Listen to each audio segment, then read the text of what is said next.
San Juan Regional Medical Center is your community hospital, committed to making life better for the communities we are privileged to serve. In fact, better is our mission, improving lives through personalized health and care. What matters most to our patients matters most to us, offering a comprehensive range of inpatient, outpatient, and emergency care services so you can get the quality care you need right here at home. San Juan Regional Medical Center, celebrating life better here since 1910.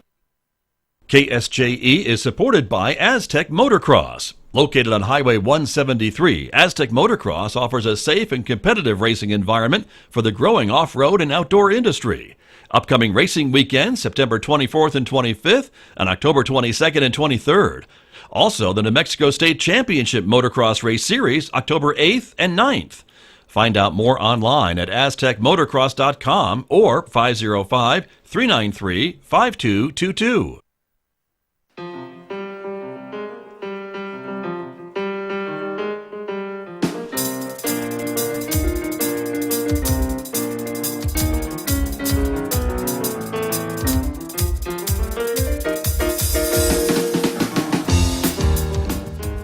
14 minutes past 8 o'clock. It is Monday morning, the 12th day of September, 2022. Good morning, everyone. I'm Scott Michlin. Thanks for tuning in to KSJE 90.9 FM over the air here in San Juan County, New Mexico. Up in Durango, Colorado, you can tune us in, of course, at 103.3 FM.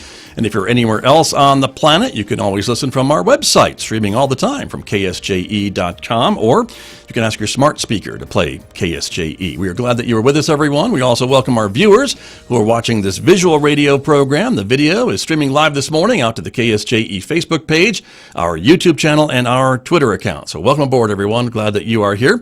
Coming up in the next few moments, my guest from the city of Farmington, David Sypher, is here, the Community Works Director, to talk about, well, one thing, a major road project that's just been announced for the city and county. We'll talk with him about that, as well as some of the other projects he is working on throughout the city these days. That's coming up in the next few moments right here on KSJE.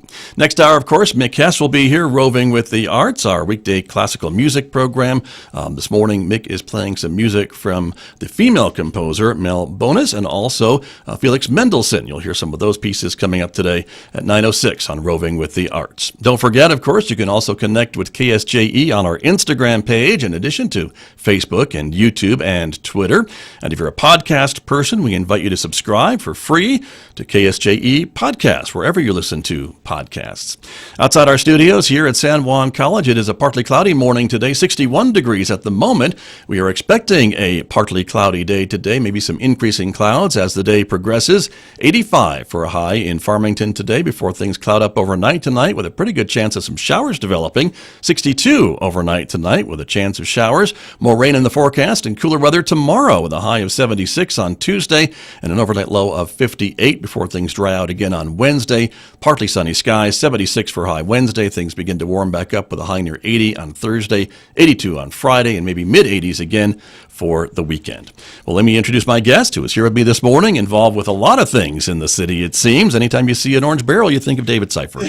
But here he is. Good morning. That's a horrible introduction. Good to see you. That's a great reputation to have. No, it's not. Orange means progress, right? Yeah, boy, does it. Yeah. It means that our citizens are getting taken care of. There you go. And I like that. That's true. But you stay pretty busy with all the projects that are going on in the city. In fact, we got a map, I think, to show just how many things are going on at the moment, because the city kind of keeps track of that on the website, right? That's right. And we provide that service for our customers so our citizens can look and see what's going on and see, especially if they can do their own summer planning. Generally in the construction season, you want to avoid those spots if you can. Right. Well, and some projects are bigger than others, right? Some may be just Sure. some work along the side of the road. Other may be a complete lane restriction or road closure or detour or what have you. Right. I've been through all of them. Yes. It seems this summer. So thank you for that. You bet. But I wanted to bring you on to talk about a lot of the projects, but the major one was the one that was just announced just a few weeks ago. You were at the press conference, and I was at the press conference, in $40 million project, which is a lot of money. A lot of money and a lot of time in the making. This has been a great benefit to the city, being able to have this project actually funded now. Right. And so we're moving forward. Been talking about it for decades, which is not an exaggeration. No, not an exaggeration. Maybe close, first concepts maybe close to 30 years ago, and certainly more than 20 years ago when land acquisition began. Right. And so the city has been working as it's been able to afford to do some of this land acquisition and some of the plans and things to move this forward, and the county, we should mention too. Yes. It's it's kind of a project with the two entities, and Sure. then of course the state's now involved as well. But this Pinion Hills Boulevard extension is what we're talking about, everyone. And so the concept, if you're not familiar and you've been living under a rock for the last 30 years, is that Pinion Hills Boulevard would be extended south from its intersection with East Main Street, and then travel across the Animas River. Yes, and and then go to County Road 3000. right to hook up with County Road 3000, and that's kind of the city's major portion of it, Yes, right? that's phase 1 and 2, and then phase 3 will be the county's portion, which should begin in about 2024. Okay. And so, and that would take it up onto Crouch Mesa and ideally hook up with the other road at the top of Crouch Yes, Mesa. County Road 390, and then from 390 to County Road 3900. Eventually, what we'll have is a full link to the Bloomfield Highway. Right. And it kind of jogs there, but the idea is to hook up with the already completed Andrea Drive, I think is the irony. That is to go correct. right into 64. Yes, yes. And then that would create, if you're visualizing it, everybody, this kind of almost bypass or cut across Crouch Mesa, linking Highway 64 with Highway 516 right in almost the middle of the shopping district of Eastern Farmington. Absolutely. It's really going to be a boon for traffic on Main Street on Highway 516. And it's also going to be wonderful for those people in Crouch Mesa. That community is really, if people haven't been up there in a while, it's really growing. Nice new subdivision going in now. And as that grows, it's going to take a route what used to have been taken all the way down to Browning Parkway and then loop back up to do some of the shopping at the major outlets. Right. And so it seems like win, win, win, win, but it comes with a price tag, and that's that $40 million. $40 million. I don't know that there's been a larger project by grant funds in the city in the past. I mean, it's a wonderful project and really a great blessing to our citizens. As you grow, nobody ever likes maybe the road to go through their backyard. However, it's just a fact of growth that if you don't plan, would you rather sit at an intersection for 20 minutes while you're waiting for traffic? And so this is future planning at its best. Started well in advance, and it will facilitate nice traffic movement throughout our town. I just love the fact that I can go to a traffic signal in town and my wait is nothing compared to the large cities. Oh, true. I mean, very nothing. true. And I'd like to keep it that way. There you go. Well, nice to hear you say that because you're the guy in charge of that type of thing. So Yeah. that's good to know. And this involves all kinds of things. And I guess we hear the term a lot, but this is pretty shovel ready, isn't it? I mean, you're It planning is. to move dirt within 6 months, I think. In 2016, we had some funding that we thought we could move ahead with, and because of the economy at the time, the Department of Transportation pulled that funding. And Scott, to begin with, I would say, you mentioned that we've been working on this a long time. The initial part that is done now, the right-of-way acquisition and the environmental work and the design work, we've already spent $4.5 million in yesterday's money. So Right. a significant amount, and most of it was grant, so that's good news. But yeah, not only a lot of work, but a lot of money in the past. And so you don't have to redo that work, Don't- right? Most of it. And the No. land acquisition is the land acquisition. The city owns that property, and that's where the route will go. Yes, that is true. And the thing that is kind of causing us a momentary delay is the environmental work expires after 5 years, and so we're having to redo the environmental work. Now, we're in the phases of that now. In fact, we're going to have a community meeting that if I could, I'd like to invite the public to. We really always need all the input we can. I'm a believer that input that we receive really needs to be put into practice and into the final design. So that will be October 13th at 6 to 8 p.m. It'll be at City Hall. Okay. And so also people can join us virtually if they would like. You'll be streaming it, so Yes, they folks will be. can check that out. And again, it is moving forward. I mean, that's the plan. And Yes, absolutely. I guess I always had heard that maybe some of the biggest expense of this project was the bridge, because it's going over the river, maybe going through some wetlands or other areas adjacent to the river, and that always needs a bit more environmental study, I guess, when you're going to do absolutely, absolutely. In fact, if I could, this is basically 3 phases, and phase 1 is about a $10 million project, $9.3 million for phase 1. We're, as you know, in a terrible time of inflation, so it's really hard to totally put your thumb on it until you get the bids. But that's the plan right now. Phase 1, which would take us to Hubbard from 516, would be about $9.3 million. And phase 2, which would take us over the bridge, would be almost another $30 million. And hence phase 1 and 2, the $40 million we've been talking about. Right. In addition to that, the county is planning for phase 3, which would go up the hill after you cross County Road 3000. And that would be probably about another $12 million. Right. And it sounds like the state, at least the governor, seemed pretty favorable towards finding the rest of that money. Yeah, we were very pleased to hear her announce that. I mean, she said it on tape. I mean, Yes, it's she recorded, did. so I loved there's a it. record of it. I couldn't have been more pleased. Right.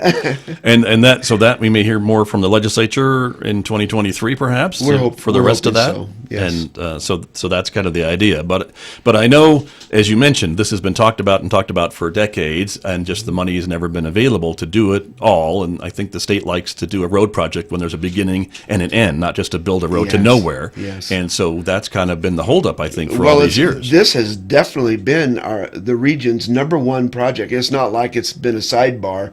It's been the number one project, and that's what it takes to do major projects. You know, when you're talking about things like Late Night Horse, or if you're talking about another bridge crossing of the Animas, those are expensive and big projects, and yes. Right. It's been in the works a long time, and it has to be. Sure. Well, and if the communities had to pay for it on their own, I mean, that would have taken a lot of, I don't even know if there's enough bonding capacity to do that. Well, It would just take years and years and years, wouldn't it, to sell bonds? That's why it takes so long. And I used Lake Night Horse as an example because it impressed me when I first got briefed when I came here 10 years ago that Lake Night Horse was begun in 1902, if you can imagine it, and was finally built in the late 80s. Right. And that's part of the larger Animas La Plata water project, which was part of that. And that That's was correct. a big federal, I remember, I think about $160 million back in those dollars, and that was decades ago. And Yes. so I know you've talked to me, too, that when this was first being talked about, you could have paid for this project maybe for $10 million, $15 million, not 40. No. Or 40, you could have paved it in gold. More like 6 and 8. Okay. Back when we first talked about it. Yeah. But again, there was a lot of hurdles. There was a lot of property acquisition, and the environmental had hardly begun at that point. Right. And so, but that's, again, I guess the idea is if you wait, the price is only going to get higher. It's only going to get higher, and this is definitely going to be a necessary connection. We when you talk about probably the foremost things we look at in life is our safety, right?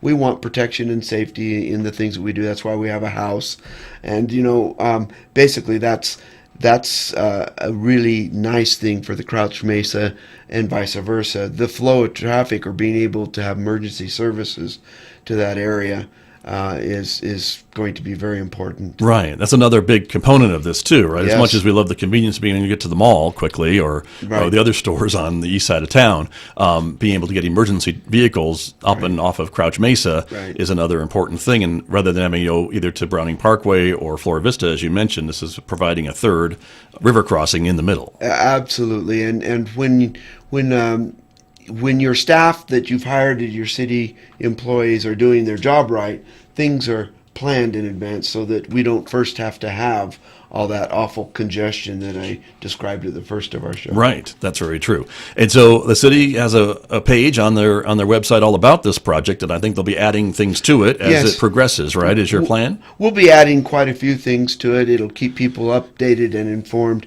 But for now, just please make note, because we haven't put it on the site yet. about our town hall meeting In October. on October 13th. Yes. Okay.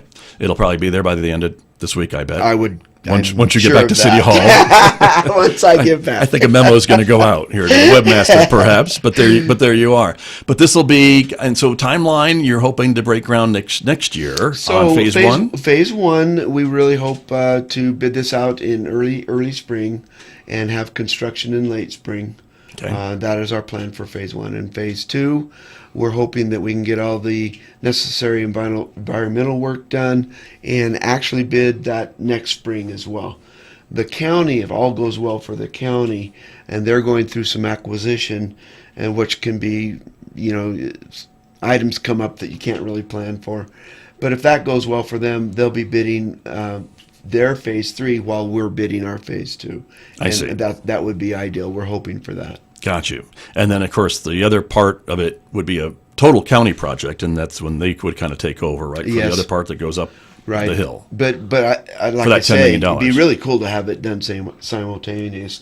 People thought about, it's in three phases. Does that mean we're going to have to wait till 2030 to make it all the way through? The answer is no.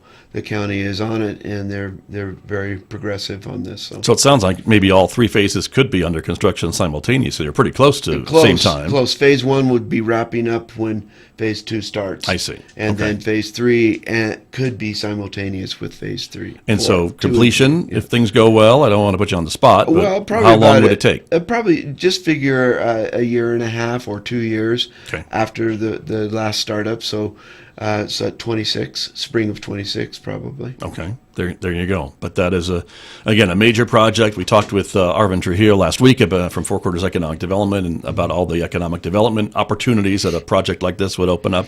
Certainly, whenever you input $40 million worth of construction projects with the jobs and the materials and everything else, that's a big boost as well. That's a huge boost all by itself, but then making this connection for those folks around us who need to be able to get into town in order to shop, it's going to be great. And then you open up all this corridor where people can purchase their businesses, and it's just going to be a great boon to the area economically. Some more development maybe coming with some of that as well. Sure. If you can cut 10 minutes or 15 minutes off your journey, you may want to go ahead and build a house there too. Right.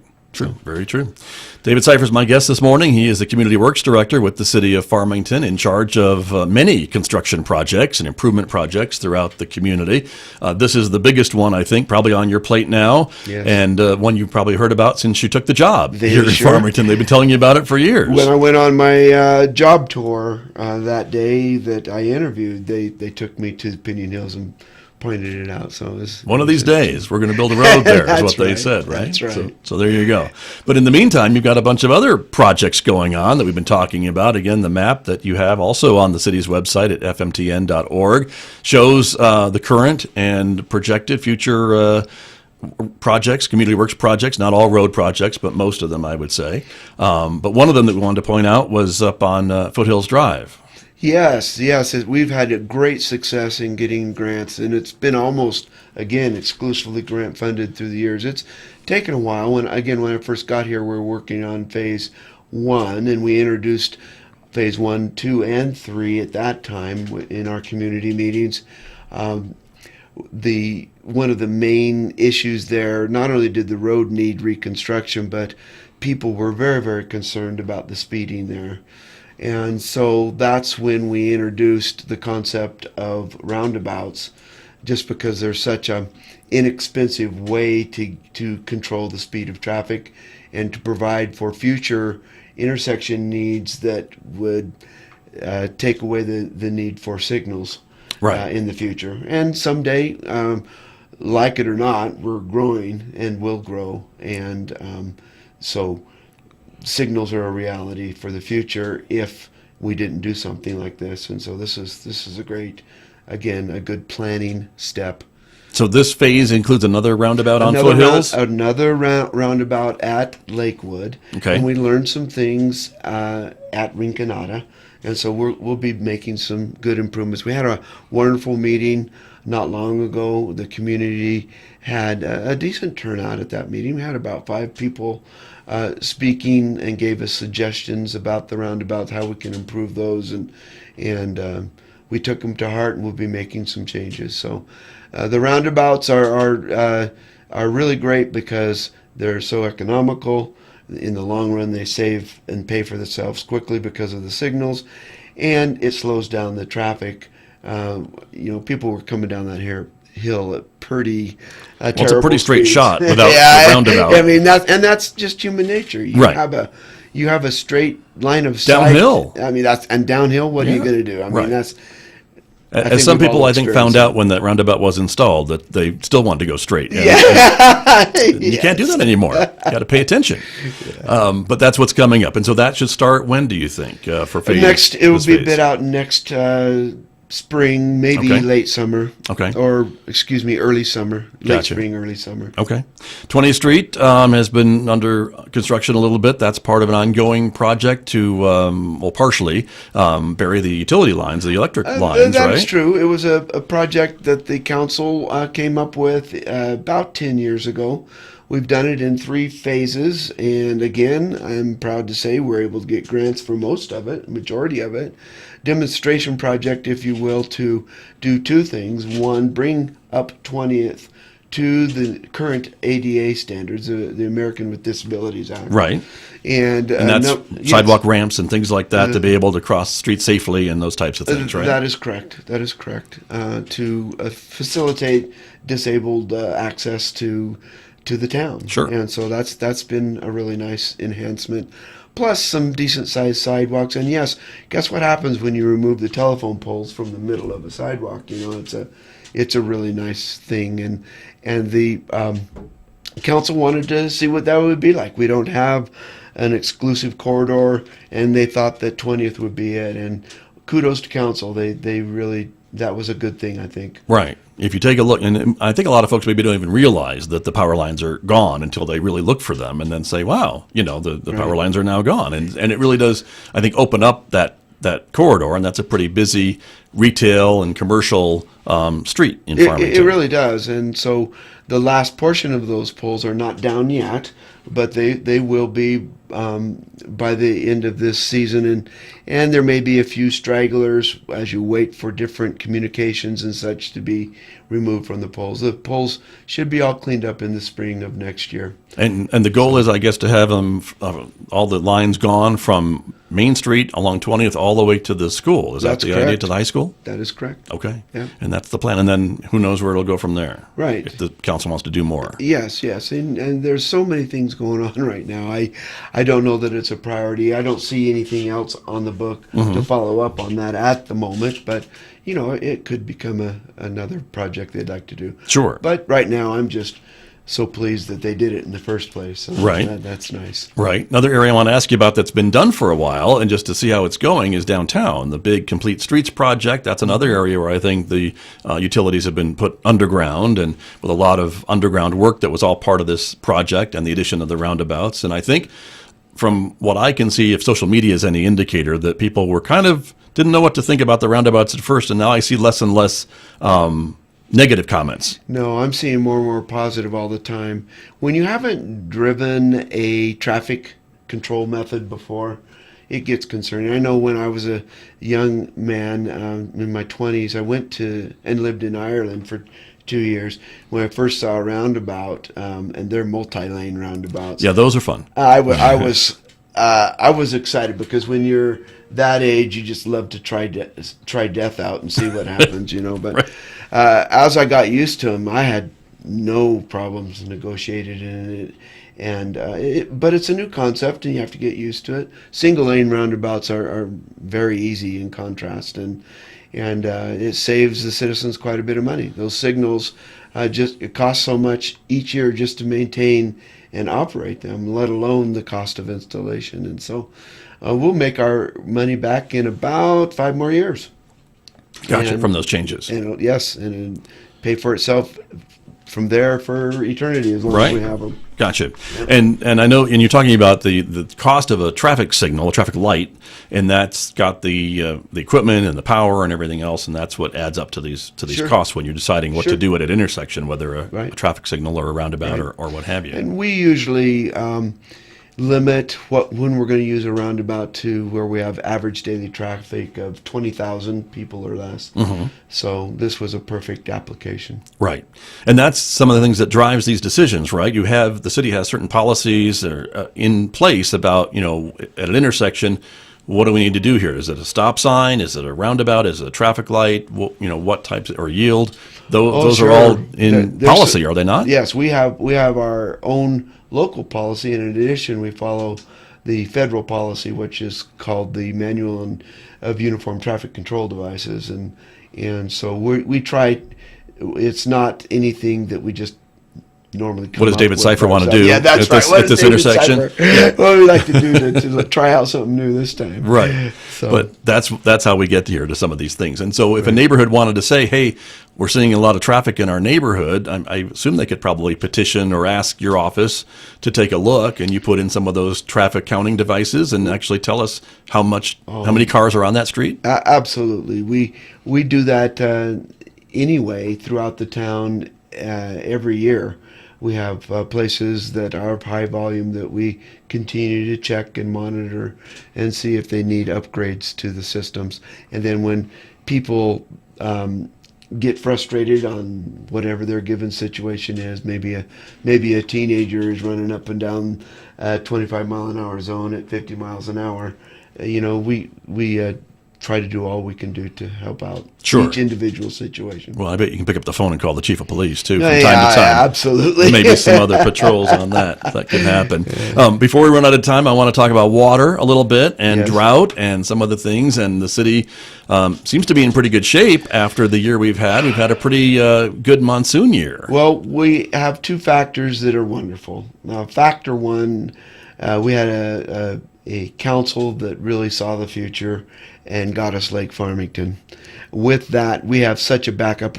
Scott, when you think about Lake Farmington, it is a body of water that without replenishment and at maximum use during summer months would give us 90 days of water. Right. So that's an amazing buffer against drought. And yes, we are in. I'm not sure how many communities in the Southwest have a 90-day supply of drinking water at their ready. I don't think very many. Plus, it's turned out to be a great recreational opportunity for our citizens. So it's been really wonderful for us. But number two, we were just flat out greatly blessed this summer. We had an early snow melt, and so it was lining up to look like we might have some water shortages that we would need to conserve with and such. And what occurred was we've had an awesome monsoon this year. Couldn't have asked for a better, and as you described in the forecast, we have something coming up on Tuesday. Yeah, and more importantly, for actual water, because all of our water comes from surface water, is that almost without fail, almost daily, we've had water in our headworks up in Silverton and in the mountains there. So right, which is great. And the level of the lake, I mean, we hear about Lake Powell and Lake Mead, which are troubled. Farmington Lake is at 98%, 99% yeah, it's capacity. About 99.5 now at the moment. We went down for a little while because we had so much monsoon going on. The river had quite a high turbidity, and so I asked that we go ahead and shut off the pumps for a while so that we don't silt in the lake, and also you pick up some impurities that you don't want in the lake. Right. So if you can, we have all the treatment in place, we have all the sedimentation basins in place. We really are in good shape, but if you can just keep that stuff out of our lake. Sure. In the first place, that's a great when you've got that option. Yep, which you've used. Yes, and which that's is wonderful. Speaking of water treatment, I want to ask you too. There's another project coming to improve the probably the oldest water treatment plant in the city. Yes, in the 1950s we built a plant, and we've remodeled it twice since. But It is actually the best plant we have. We have 2 plants in town, but it is our main plant. This is on Ute Street for folks who are listening, right? Right, kind of north of downtown, I guess is how I would describe it. It is, and in fact, that's when we have emergency water needs, which thank God we have not had for a long time. That's our connection to the San Juan River. Pumps from the Willett Ditch and goes directly, doesn't go to the lake, it goes directly to treatment plant 1. So it's important that we keep it modernized and up to date. And so that design is complete. We're doing some last minute tweaking on that right now, but it is about a $15.4 million project, and we recently got a grant fund for 50% of that. So we're pretty pleased with that. Very good. And in today's inflation, that's really going to aid us in being able to keep our rates where we would like to keep them. Got you. And then the other plant, the water treatment plant, is over on English Road, I think, right? Is that the other one? That is on correct. That side of town. That's our treatment plant too, and it's under full design. We've already got 30% design done on it for upgrades, and it will be complete about next spring in its design work. So we're really pleased about that. Overall, we were able to, it looks like we're going to be able to upgrade our full water system treatment for around $30 million. A new plant would have cost us close to $90 million. So we feel really good about that, and we'll have another 25, 30-year life in our plants. And I think our citizens, again, can be proud of the fact that even with that savings, then we have you tack on the 50% grant, right, and we're in great shape. So. There you go. And I guess if they want to see what happens if you don't do some of this maintenance on your plants, just look at the news and what's going on in Jackson, Mississippi. Yes, that's exactly it. We've been proactive, and it always pays to be proactive. Right. Very good. Well, David Sypher, we are out of time, but I appreciate you coming in to talk about all the things. I know this is just scratching the surface of all the things that you're involved with and all the projects around the city, but I know this Pinion Hills extension is a major one. A lot of folks have been waiting and waiting and waiting for this to happen. I think we're excited to see maybe some dirt moving soon, within the year, for sure, and good luck with all of it. It's a major project. Yes, we're really excited about that. And I would invite people, go to the city enhancement site. It's under the public work construction site if you click on it. Also, probably the very best things to do as you're site surfing on the Farmington's website is to use the search bar. That way you don't have to try to remember all the set of links to go through to get to places. And, right. But you can keep track of it. Yes, it's good. As it moves forward. Well, good luck. Hope everything goes smoothly. Thank you. Knock on wood, and thank you for coming in this morning. Good to see you. My pleasure. Thank you, Scott. You bet. David Sypher, Public Works Director with the City of Farmington, my guest here on KSJE. KSJE and San Juan College present the Student Success Coaching Tip of the Week. Hello, this is M&Chi bringing you week 4 of Coaching Tips of the Week. This week is resources. There are many resources available on our college campus, both physically and online. Be sure to know these valuable resources if you are unsure of their availability. Do an online search using your college website. If you cannot find the resources on your own, be sure to contact the Student Achievement Center in room 1604. Resources can be found in the following areas: Library Services, Native American Center, Herencia and Latina Center, the Student Achievement Center, the Career Center, Trio Center / Edge, Tutoring Center, the Veteran Center, Financial Aid Office, Advising, the Counseling Center, Disability Services, Business Office, and the Dean of Students, and more.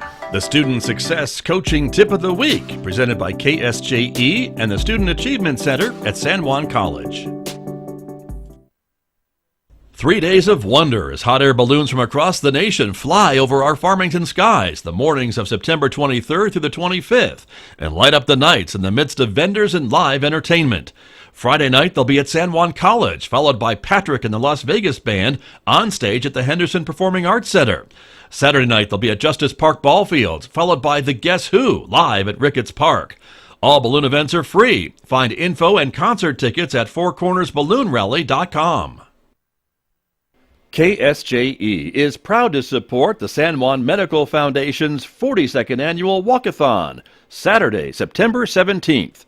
The Walkathon is the Foundation's premier annual event, the fundraising effort that supports the Connolly Hospitality House and the San Juan Medical Foundation's mission of enhancing the health and well-being of people in the Four Corners community. Register to walk, sponsor a walker, or make a donation at sanjuanmedicalfoundation.com. How the new president of messaging app Signal is